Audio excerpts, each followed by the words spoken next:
اچھا، کبھی یہ سوچا ہے کہ کچھ لوگ ہر حال میں، یہاں تک کہ مشکل ترین حالات میں بھی کیسے کامیاب ہو جاتے ہیں؟ آج ہم اسی راز سے پردہ اٹھائیں گے۔ اسے کہتے ہیں جیت جیت سوچ۔ یہ ایک ایسا زبردست نظریہ ہے جو صرف اپنی جیت نہیں بلکہ سب کی مشترکہ کامیابی کا راستہ دکھاتا ہے۔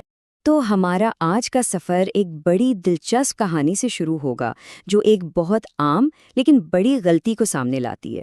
اس کے بعد ہم انسانی رویوں کے مختلف انداز کو سمجھیں گے اور پھر آخر میں ہم اس طاقتور فلسفے کی گہرائی میں جائیں گے جو ہر رشتے کو، ہر تعلق کو مضبوط بنا سکتا ہے۔ اچھا جی، تو چلیں اس کہانی میں اترتے ہیں۔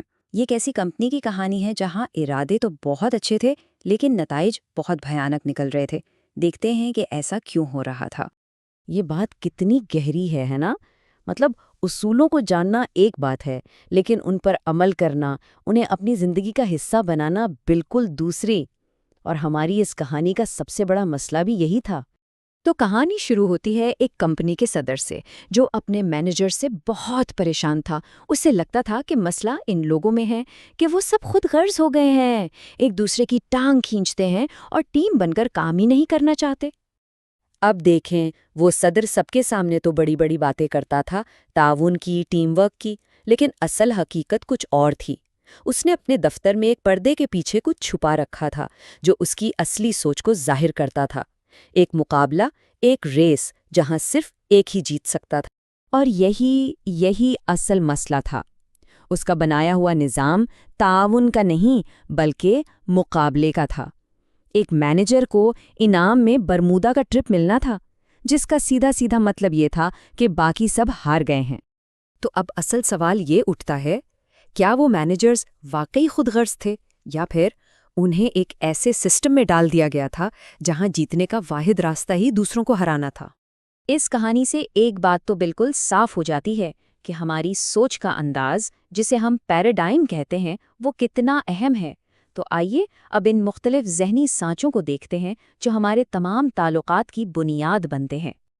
دیکھیں، انسانی تعلقات کو ہم بنیادی طور پر 6 طریقوں سے دیکھتے ہیں۔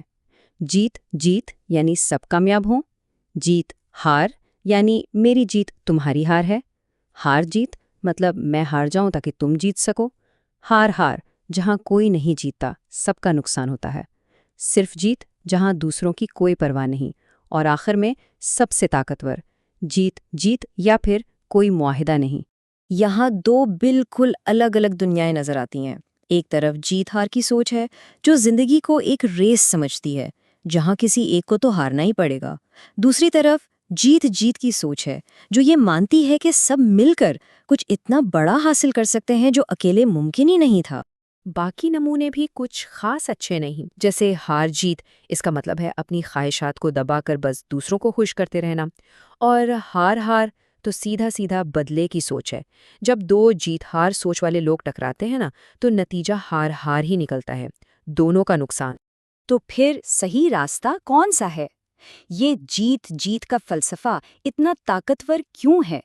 کیونکہ یہ کسی سمجھوتے سے بہت آگے کی چیز ہے۔ یہ ایک تیسرے متبادل کی تلاش ہے، ایک ایسا راستہ جو میرے اور آپ کے راستے دونوں سے بہتر ہو۔ جیت کی بنیاد ایک بہت سادہ مگر گہرے یقین پر ہے۔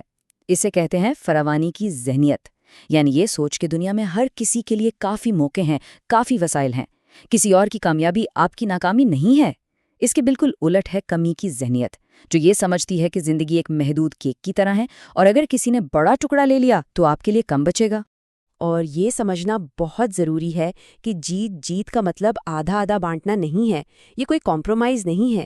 اس کا مطلب ہے کہ ہم مل کر ایک بڑا کیک بنائیں تاکہ دونوں کو پہلے سے کہیں زیادہ مل سکے۔ اچھا، اب ہم آتے ہیں جیت جیت کی سوچ کے سب سے اونچے درجے پر، ایک ایسا اصول جو آپ کو ہر قسم کے دباؤ سے آزاد کر سکتا ہے، اور وہ ہے کوئی معاہدہ نہیں کا آپشن۔ سوچیں ذرا، جب آپ بات چیت میں یہ ذہن بنا کر جاتے ہیں کہ اگر دونوں کا فائدہ نہیں ہوا تو میں آرام سے پیچھے ہٹ جاؤں گا، تو آپ کو ایک ناقابل یقین آزادی مل جاتی ہے۔ پھر آپ کو کسی کو چالاکی سے منوانے کی ضرورت نہیں پڑتی۔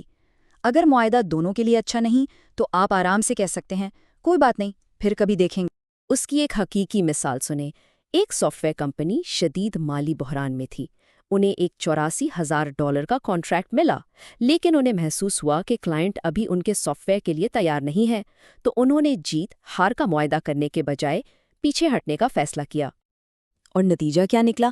ان کی اسی ایمانداری نے اتنا زبردست اعتماد پیدا کیا کہ وہی کلائنٹ 3 مہینے بعد $2,40,000 کے یعنی تقریباً 3 گنا بڑے معاہدے کے ساتھ واپس آیا۔ یہ ہوتی ہے طویل مدتی جیت جیت سوچ کی طاقت۔ تو یہ جیت جیت کوئی حادثاتی طور پر نہیں ہو جاتی، یہ ایک پورا ڈھانچہ ہے جسے سوچ سمجھ کر جان بوجھ کر بنانا پڑتا ہے۔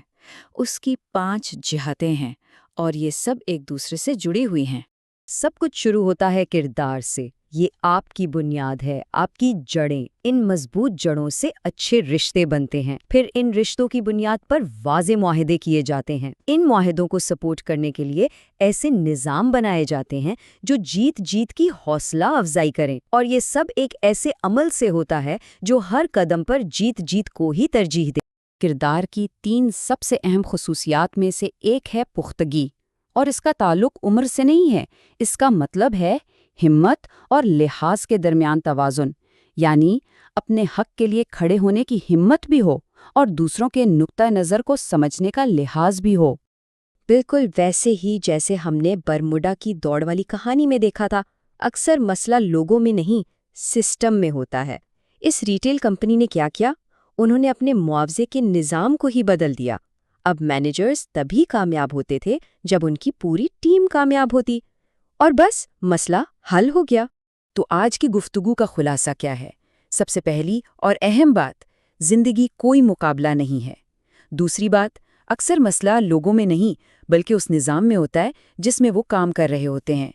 تیسری بات، حقیقی جیت کا آغاز ہمیشہ کردار سے ہوتا ہے۔ اور آخر میں یاد رکھیں کہ کوئی معاہدہ نہیں کا آپشن رکھنا آپ کو جذباتی طور پر آزاد اور بہت طاقتور بنا دیتا ہے۔ تو اب جاتے جاتے ایک سوال آپ کے لیے چھوڑ کر جا رہا ہوں۔